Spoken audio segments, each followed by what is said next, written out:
भक्ति करेगी परमात्मा प्राप्ति करेगी। तो कल सत्संग आपको बताया जा रहा था कि आप कहाँ से आए थे, सत्यलोक से आए हो।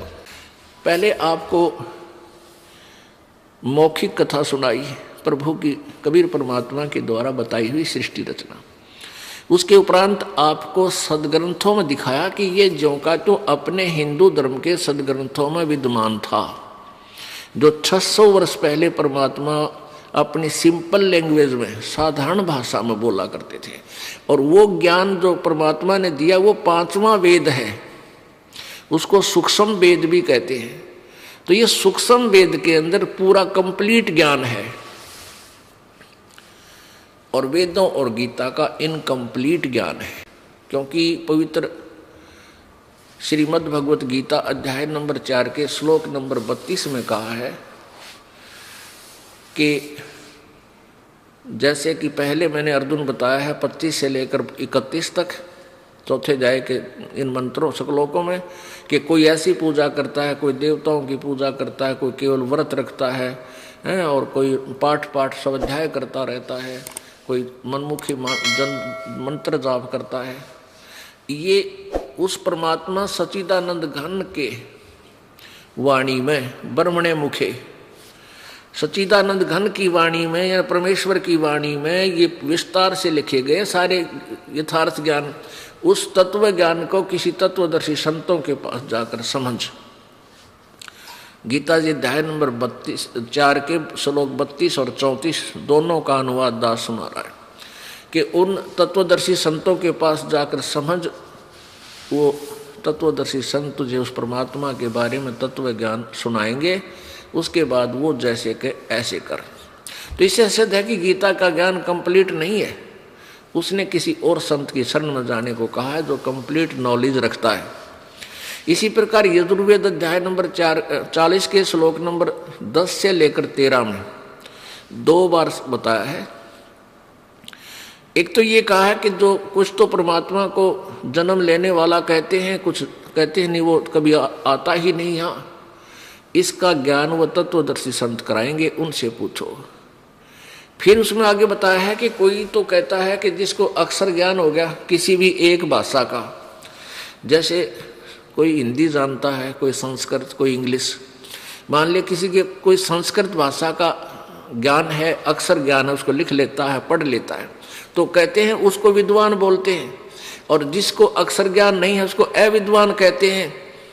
वेद बताते हैं कि नहीं, ये परिभाषा विद्वान और अविद्वान की नहीं है। विद्वान और अविद्वान की परिभाषा भी वो तत्वदर्शी संत सुनाएंगे, उनसे सुनो। जैसा कि ये दास बता रहा है कि जिनको हम विद्वान मानते थे, इन ऋषि महर्षि और मंडलेश्वरों को, जो वो अविद्वान थे क्योंकि वो सदग्रंथों से परिचित नहीं थे।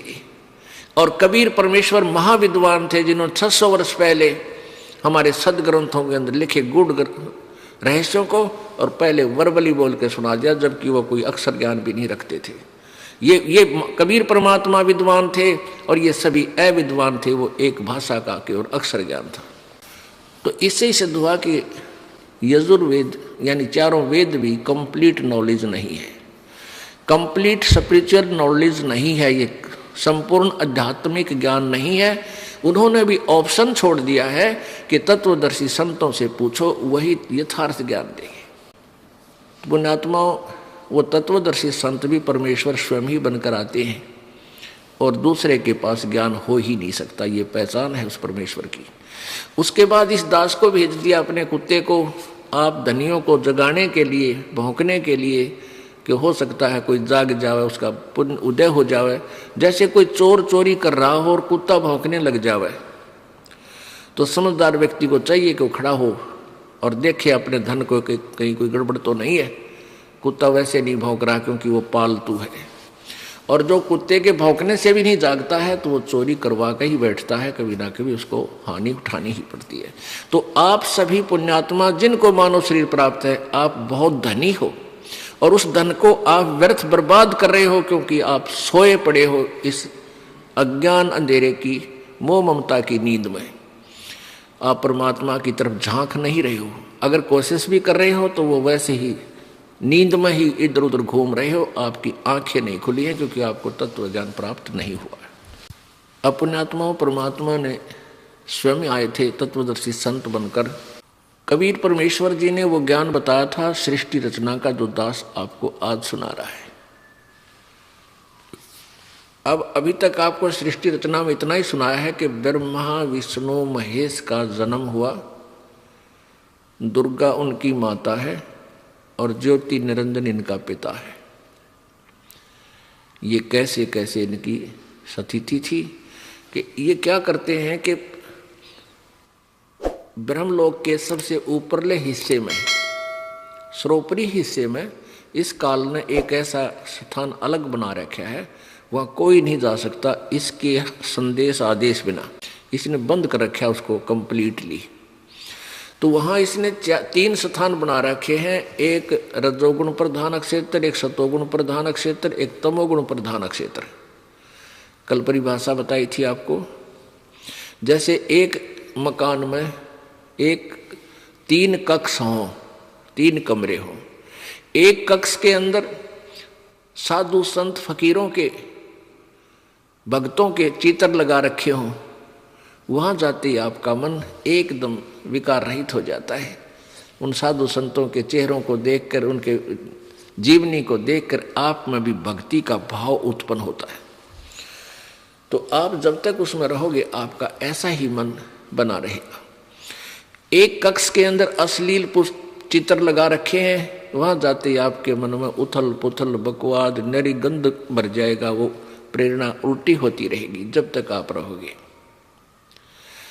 और तीसरे कक्ष में इन देशभक्तों शूरवीरों के चित्र लगा रखे हैं, वहाँ जाते आपके मन में ऐसे ही खून में गर्मी आ जाएगी, उनकी लीलाओं को याद करके, उनकी जीवनी को पढ़कर, तो वहाँ आपका ऐसे ही मन उत्तेजित रहेगा। तो ऐसे काल ने वहाँ सर्वोपरि स्थान पर 3 स्थान बना रखे हैं। एक रजोगुण प्रधान क्षेत्र जिसमें अश्लील चित्र ला रखे हैं,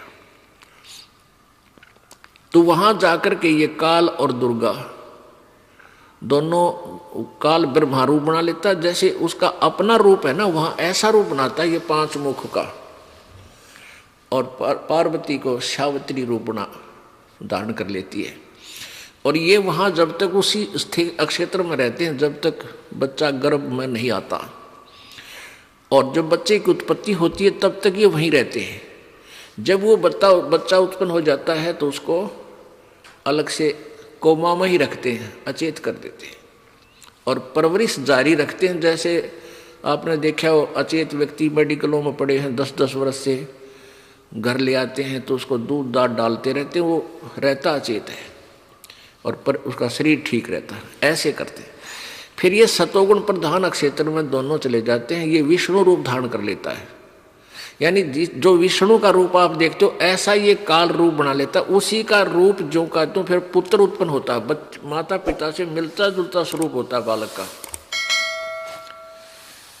और दुर्गा लक्ष्मी रूप धारण करती है, और ये तब तक उस सतोगुण प्रधान क्षेत्र में रहते हैं जब तक ये बालक उत्पन्न ना हो लेता। उसके बाद इस बच्चे को अचेत कर देते हैं और फिर तीसरे क्षेत्र में जाते हैं जो तमोगुण प्रधान क्षेत्र है। वहां पर ये शिवजी रूप धारण कर लेता है, जैसा आप देखते हो इन चित्रों में, ऐसा ही ये काल रूप धारण कर लेता है, ये ऐसा रूप धारण कर लेता है।